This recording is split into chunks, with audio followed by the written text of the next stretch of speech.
He said my name once, 40 years ago, and I wrote it down not because it meant anything to him, but because it meant everything to me that he still had won. That's the part no one would understand. Not the 40 years.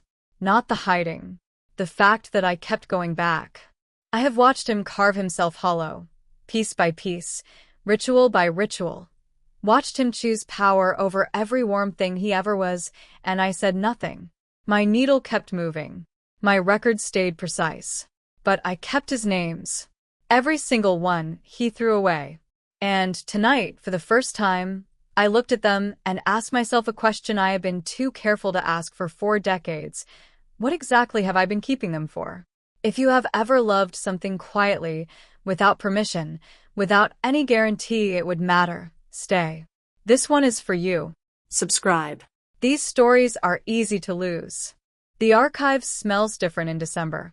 All year it holds the particular dry coldness of old paper and stone, the mineral bite of the Willamette Valley pressing through the foundation walls. But December brings something underneath that, a wet, organic darkness, like soil after the first hard freeze. Like things going dormant, like the earth deciding, quietly, what it will bother to preserve. I have worked in this room for 40 years. I know every variation of its silence. My station is at the far end, beneath the single window that faces the rear garden, or what used to be a garden, before the ivy took it.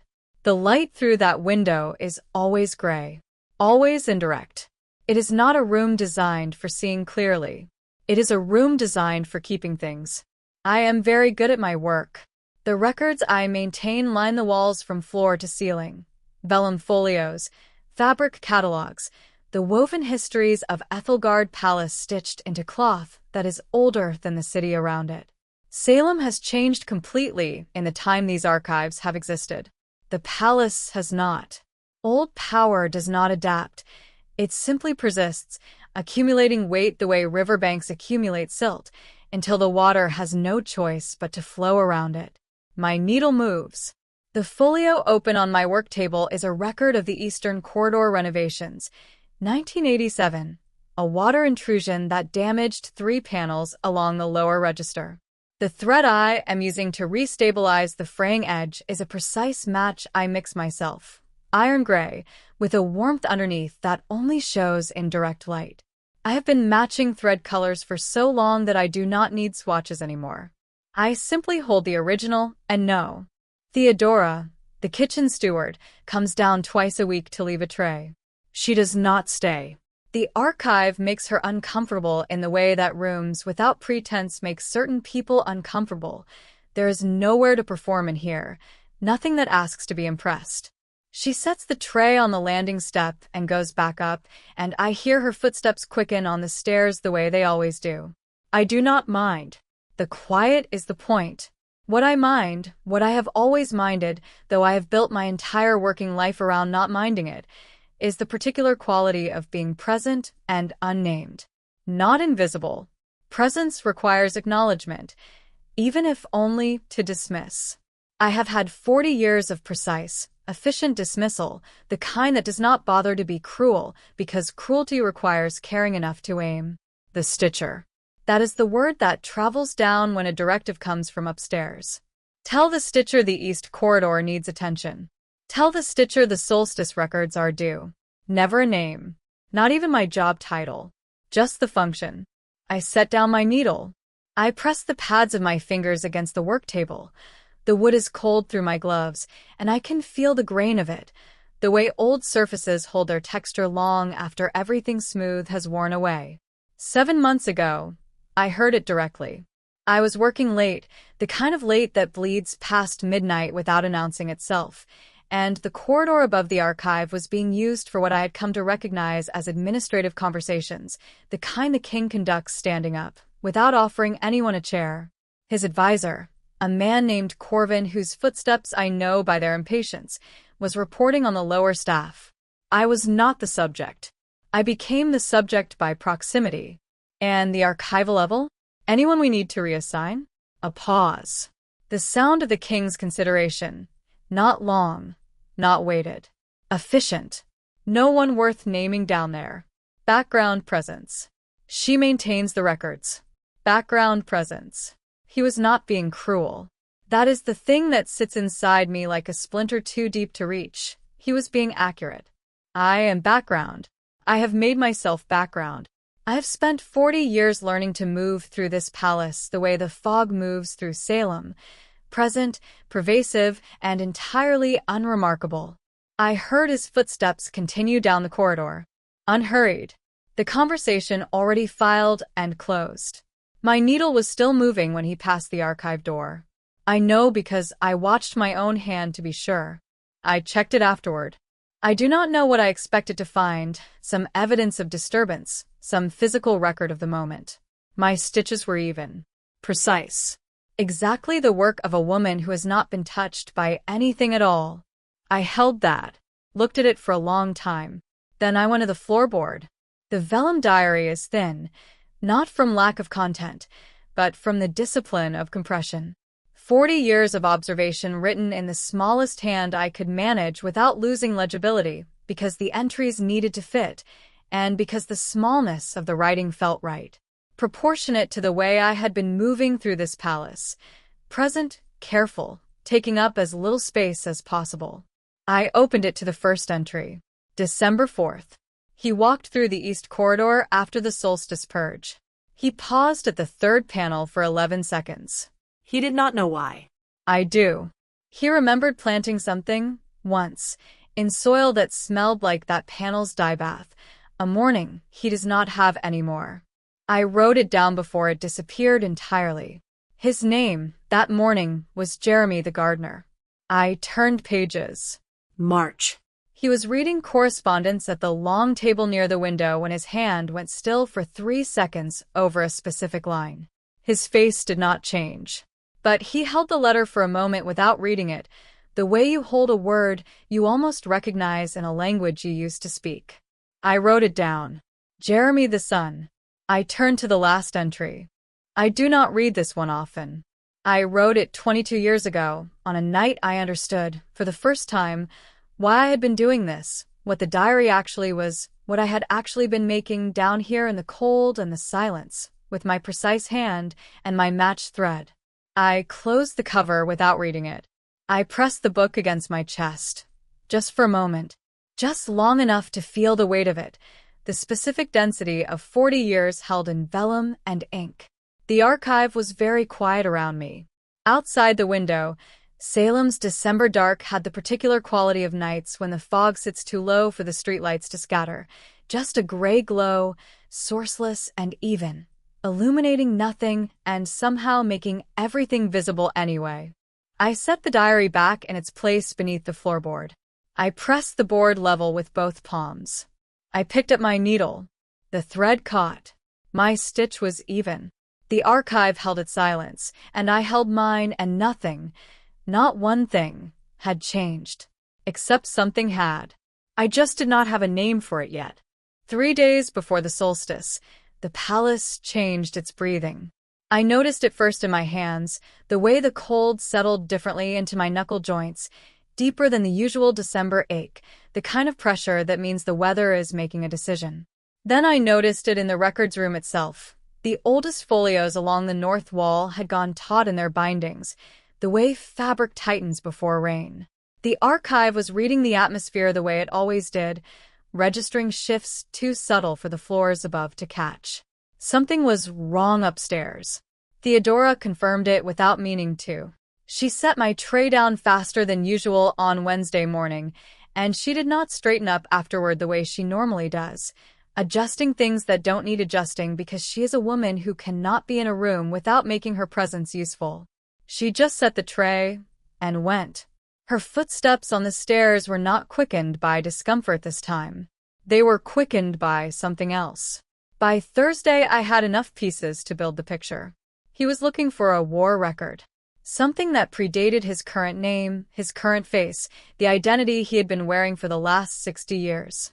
A strategic document from an earlier administration, the kind of record that would not have been filed under anything that currently existed because the person who created it no longer officially did.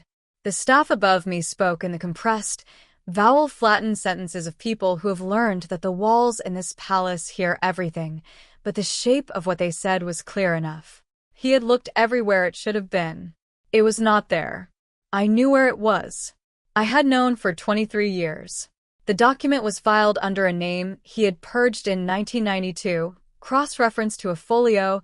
I had recatalogued myself, in my own indexing system, using the kind of logic that would be perfectly legible to anyone who understood how the archive was organized. Anyone who had spent real time down here. Anyone who read the records the way I read them. There was exactly one person in this palace who qualified. I did not go upstairs and tell him.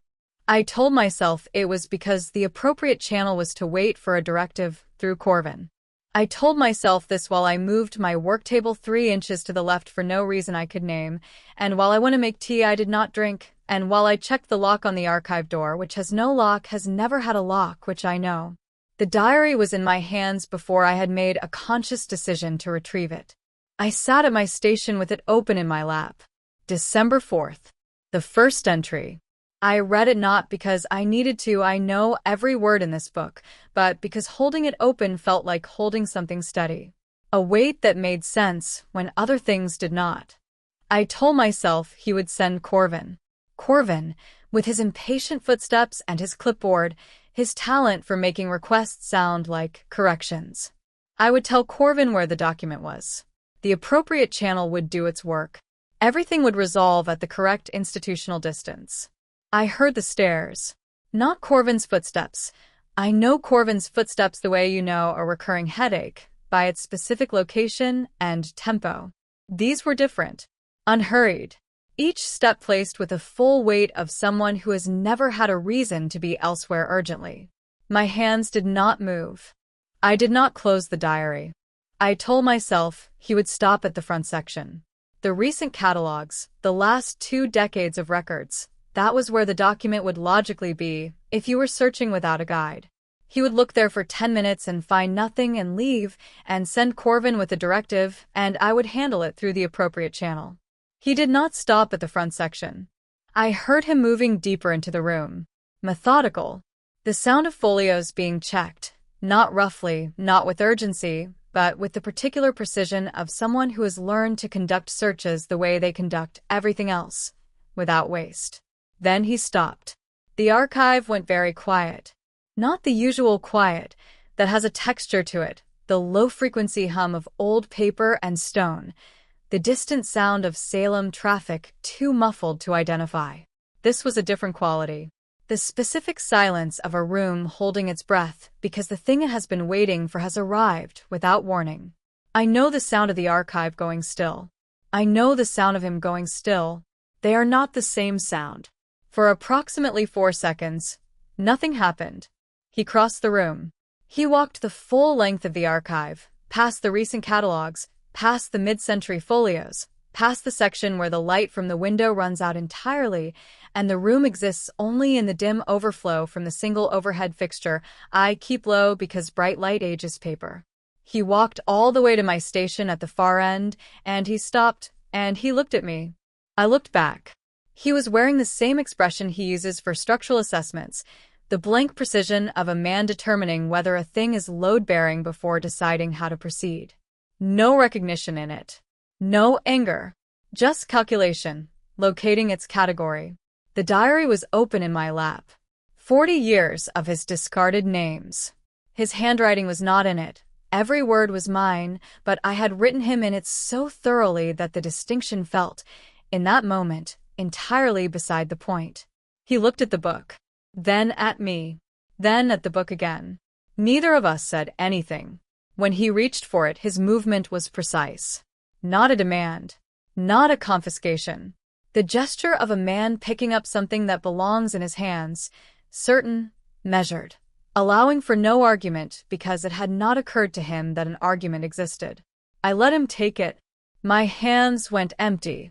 The cold came in immediately, the specific cold of absence, the temperature of a space that has been occupied for so long it forgets what it is without weight in it. I pressed my palms flat against my thighs without meaning to. He did not look at me again.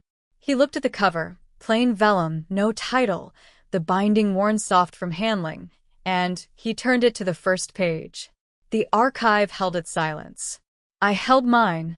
He began to read. I have spent 40 years learning to read his face.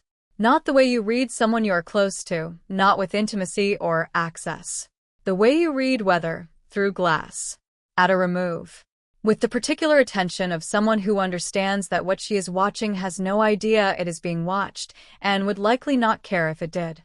I know what his concentration looks like. The slight tightening at the outer corner of the left eye, the way his jaw settles when his mind is working rather than performing. I know what dismissal looks like, the quality of stillness that means he has processed something and filed it without engagement. I know what calculation looks like, impatience, the specific arrangement of his features when he is in a room with someone whose competence disappoints him. I have cataloged every version of his face the way I catalog everything else in this archive. Precisely. Without letting myself name what the cataloging was for. He was not reading in order. He turned to the middle first, the way you skip to the end of a letter when you are afraid of what the beginning says. His eyes moved across the page. He turned back. Forward. The book was not organized the way he was used to reading documents. There was no table of contents, no index, no chronological logic he could use to locate himself. Every entry was dated, but the dates were interspersed with the names, and the names were the organizing principle, not his administrative titles, not his official designations, but the small private names I had given to what I saw in him. He stopped at Jeremy, the gardener. He stopped so completely that the quality of his stillness changed. Not the stillness of concentration. The stillness of a person who has received unexpected news and has not yet decided what to do with it. He read it once. Then he turned back to the previous page and read it again from the beginning of the entry. The full record, the morning in early spring, the particular quality of light through the east garden window, the smell of damp soil that had come in on his hands before he'd had them cleaned. I had written it the way you write down a dream immediately after waking, quickly before the details go, because that was exactly what it was. A fragment that was about to disappear. A morning that he was already in the process of choosing not to keep. I had watched the choice happen. I had written the evidence before it was gone. He read it twice. I sat with my hands in my lap and watched his face do something I had no existing record for. The control did not break. I want to be precise about this because it matters. It was not a collapse, not the sudden giving way of something that had been held too long. It was more like watching a door that has been locked for so long you forgot it was a door at all, and then someone turns the handle from inside. Something in his face opened. Just slightly. Just enough. My throat tightened in a way that had nothing to do with fear. He turned pages. More slowly now. The random searching had stopped. He was reading in sequence from the beginning, the way you read something you have stopped trying to disprove and started trying to understand. I watched his eyes track left to right across entries I knew by heart. The winter of 2003, when he had stood at the window during a particularly heavy snowfall for 6 unscheduled minutes, and his face had held an expression I had no name for. The summer of 2011, when he had laughed at something one of the kitchen staff said, a real laugh, brief and involuntary, the kind that leaves a person looking slightly startled at themselves. I had written all of it. I should have been afraid. That is the honest thing to say. I had kept unauthorized records of a king for 40 years, records of his private moments, his discarded emotions, his purged identities. There was no institutional framework under which that was acceptable. There was no version of the situation in which I was not in violation of something. I was not afraid. I was watching his hands. He held the book the way you hold something when you have understood, mid-handling, that you have been holding it wrong. Not tightly, carefully. The adjustment is subtle, just a shift in how much of the palm is in contact, how the fingers distribute their grip, but I have spent 40 years noticing small things, and I noticed it. He turned to an entry near the end. He read for a long time. Then he looked up. He looked at me, not the way he had looked at me when he walked in, not the administrative blankness of categorization. He looked at me the way you look at someone when you are trying to reconcile two pieces of information that don't fit together. what you were told to expect, and what is actually in front of you. The overhead light in the archive is dim and indirect. It turns everything to gray and shadow, which is by design. Good for preservation, poor for faces. I do not know exactly what he saw. I know what I was doing with my hands. Nothing. They were folded in my lap and entirely still, which is not natural for me, which means I was making them be still, which means some part of me understood that any movement would break something I was not ready to lose. He said my name, not the Stitcher, not the functional designation that had traveled down through Corvin for 4 decades. My full name, in his voice, with the weight of someone who has always known it and is only now choosing to use it. Sheila. 1 word. 2 syllables. My throat closed entirely. I did not answer. I could not locate the mechanism for it. The part of me that produces words had gone very still, had retreated to somewhere behind my ribs, and I could feel it there, waiting, but I could not reach it. He looked down at the book again. He closed it with both hands, pressing the covers together gently, and he held it for a moment the way you hold something you cannot afford to set down carelessly. Then he said, "How long?" I found the words then. They came out levelly, which surprised me. I had expected my voice to be wrong, to be too high or too thin, or to crack at the wrong moment and betray everything I had spent 40 years not saying. It didn't. 40 years, I said. He did not move. The archive did not move. Salem's December pressed against the window in its gray, sourceless way, and the folios along the north wall held their cold, and the single overhead light hummed its low-frequency hum, and nothing in the room produced a single sound that was not already there. The silence after that was the loudest thing I had ever heard in this room, and I have been listening to this room for a very long time. I had prepared myself for consequences. Not dramatically. I am not a woman who dramatizes. I had simply done what I always do when a situation requires it. I had assessed the realistic range of outcomes, arranged them by likelihood, and made my peace with the most probable ones. Dismissal. Removal from the archive. The diary confiscated and destroyed. 40 years of careful record reduced to ash in whatever ceremonial fashion the palace used for things it wanted erased. These were the outcomes that made sense. These were proportionate to what I had done. He came back the next evening. He did not announce himself. I heard him on the stairs, that same unhurried wait, the footfall of a man who has decided where he is going and sees no reason to perform the decision. He sat in the chair I had placed near the window years ago for my own use on late nights, the one with the worn armrest where I rest my elbow when I work by lamplight. He did not ask permission. He opened the diary to the page he had left off and read. I kept working. This is the part one return to when I think about those early evenings. Not what he said, he didn't say much, not at first, but what my hands were doing. I kept stitching. I kept cataloging. I moved through my routines with the same precision I bring to everything, and I told myself this was composure, and I believed that for approximately 3 days before I acknowledged, without letting myself dwell on it, that I was afraid to stop moving. That as long as my hands were occupied, I did not have to decide what my face was doing. He asked the first question on the 4th evening, the entry from March 2003. He did not look up from the book. What time of day was it? Late afternoon, I told him. The light through the east window was horizontal, the kind that comes in just before the sun drops behind the coast range. Everything in the archive went amber for about 12 minutes. He was quiet for a moment. I don't remember that. I know, I said. That's why I wrote it down. He turned the page. The questions came slowly after that, spread across evenings, never more than 2 or 3 in a single sitting. He was not interrogating me. Interrogation has a rhythm, an acceleration, a pressure that builds toward extraction. This was different. He was building something carefully, the way you rebuild a wall by finding the original stones and laying them back in sequence, checking each one for fit before committing its weight to the course below. What was I doing with my hands in this one? What did the room smell like that morning?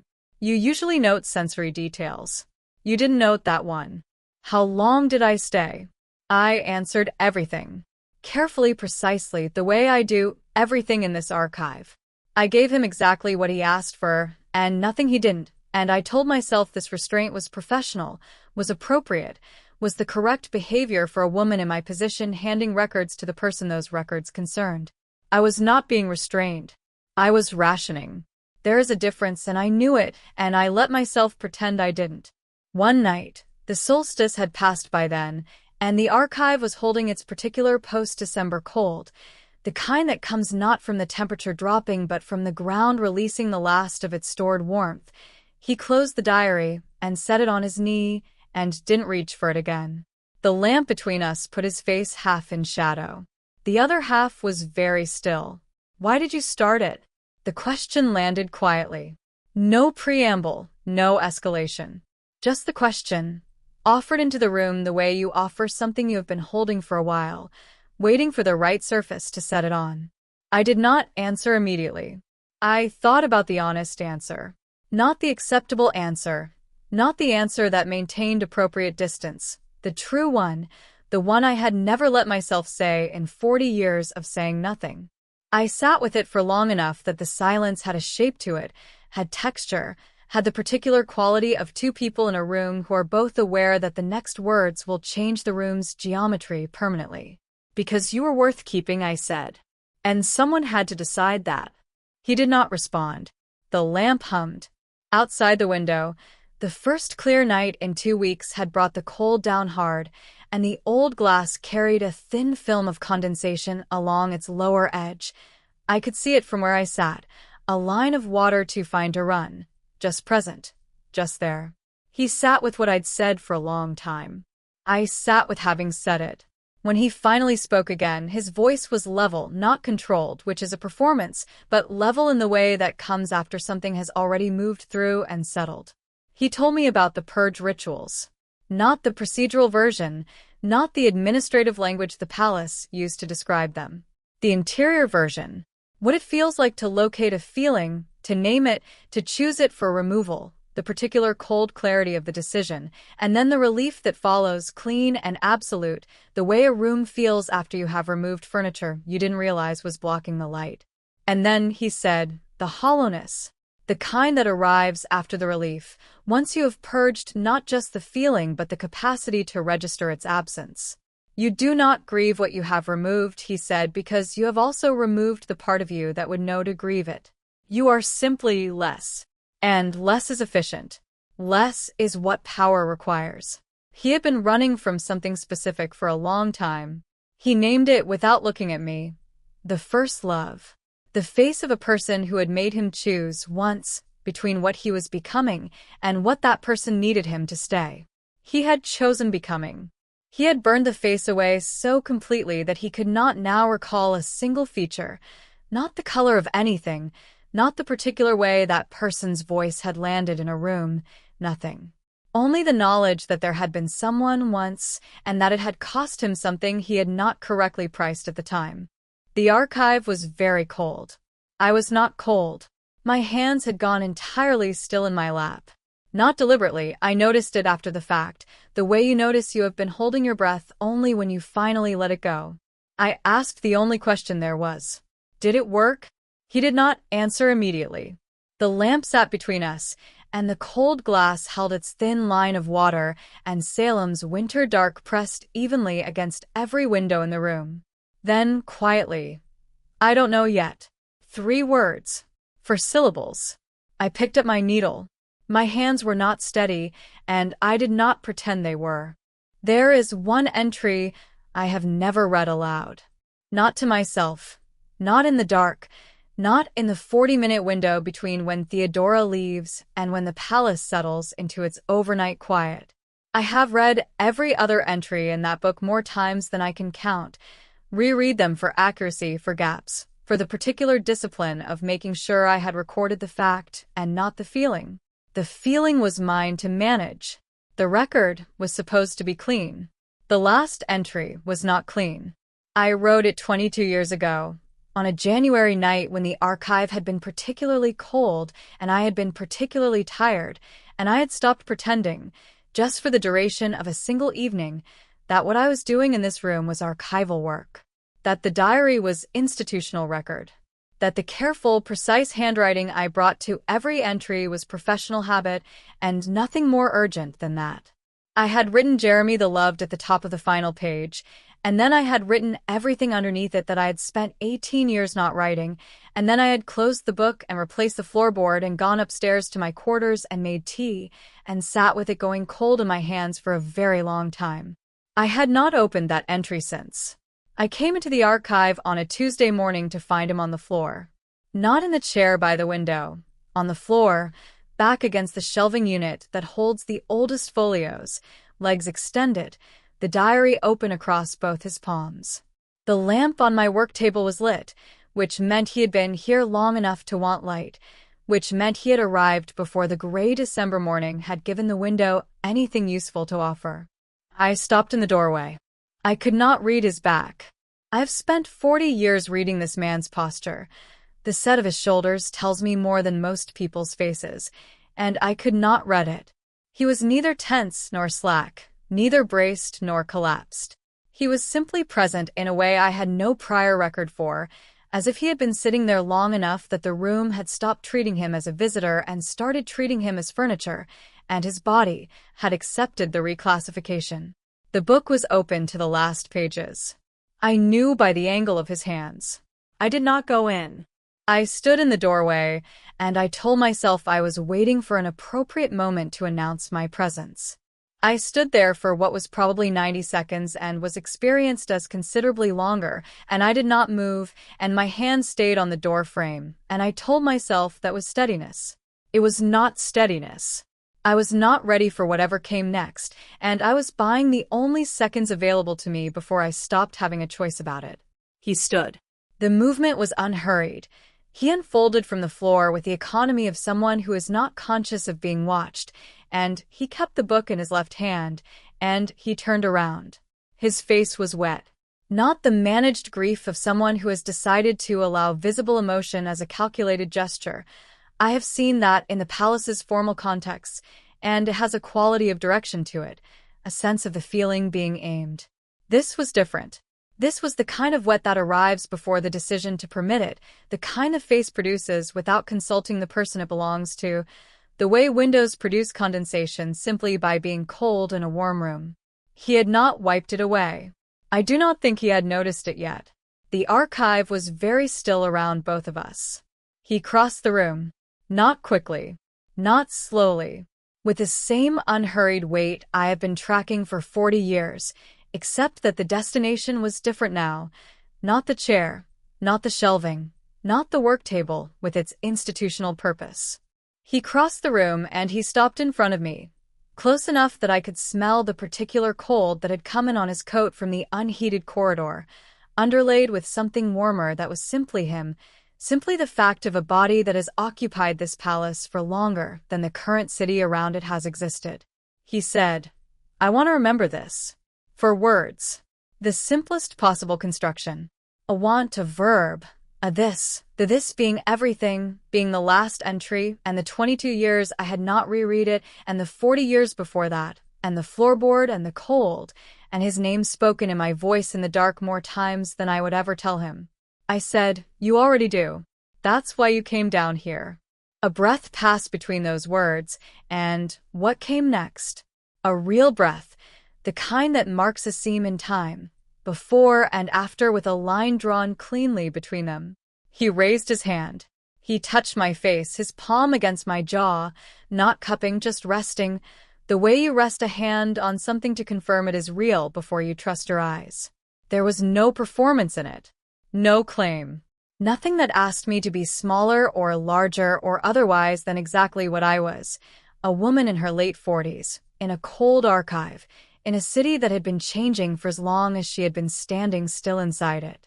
What I felt in his touch was recognition, not desire, or not only that, not the version of desire that lives in the body and burns out. The deeper kind, the kind that says, "I see the specific shape of what you are, and I am not asking you to change it." I had been unseen for 40 years. I had arranged my entire life around that fact with such discipline that I had stopped being aware of the arrangement. The way you stop noticing the weight of something you have been carrying long enough. I put my hand over his. I held it there. The archive was cold, the particular cold of old stone in deep winter, the cold that lives in foundations and does not respond to heating systems or human presence, the cold that has been accumulating since long before either of us arrived and will continue long after. My hand over his was warm. That was the whole of it. Not a resolution. Not the end of something complicated. Just the two of us, in the room where I had kept him for 40 years, and his hand on my face, and my hand over his, and the weight of the diary still in his other palm. All those discarded names, all those mornings he had chosen to burn, held now without urgency, without the need to file or process or decide. Just held. The archive was cold. I was warm.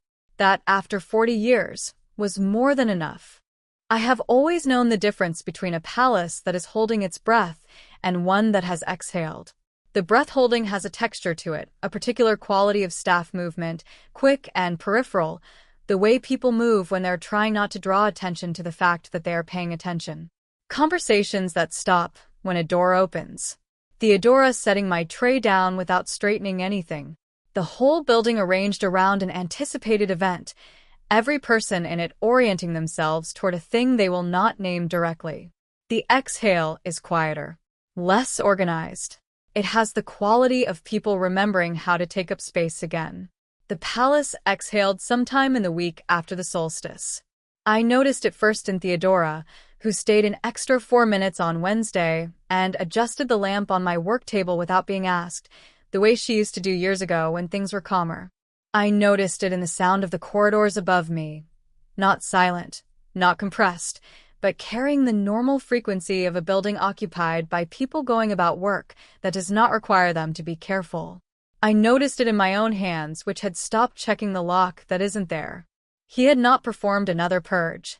There was no announcement. There never is for the things that matter most in this palace. The significant shifts travel through behavior and atmosphere long before they travel through official language. What the staff knew, they knew the way you know weather. By feel, by the particular way light falls differently, by the absence of a sound you had grown so accustomed to that its removal registers as a new kind of noise. The solstice had come and gone without the upper rooms going quiet in that specific, surgical way. The staff had noticed. I had noticed most of all, because I was the only person in this building who understood what the purge rituals actually cost, not in ceremonial terms, not in the institutional language of sacrifice and renewal, but in the specific, granular, entry-by-entry cost I had been documenting for 40 years. I knew exactly what he had been spending. I was the only one who had been keeping the receipts. He started coming in mornings, not the evenings, with their particular quality of the day already spent, and the archive reduced to lamplight, and what cannot be avoided any longer. The mornings, when the gray winter light was still finding its level through the old glass, and the room smelled of cold stone warming slowly, and the day had not yet accumulated its weight. He brought tea. 2 cups, which he set on the work table without comment, and he took the chair by the window, and he read. Not the diary. He had placed the diary on the shelf, openly, spine out, like a book that lives where it is, and he read the older catalogs instead.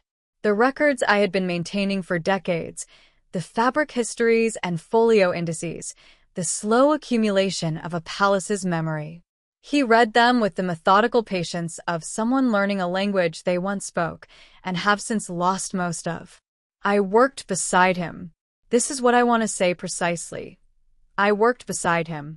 Not for him, not in service of his reconstruction, not as the archivist assisting the king's research. Beside him, in the same room, at the same hour, each of us doing the work in front of us while the other was simply present. It is a thing so ordinary that I do not have a good framework for how much it cost me not to ruin it by treating it as extraordinary. I kept my hands moving. One morning, the last Thursday in January, the light coming in with the particular pale flatness of a sky about to produce snow, he looked up from the catalog he was reading and asked me what I would have done if he had never come down to the archive himself. If he had sent Corvin with a directive and I had located the war record through the appropriate channel, and the diary had stayed under the floorboard.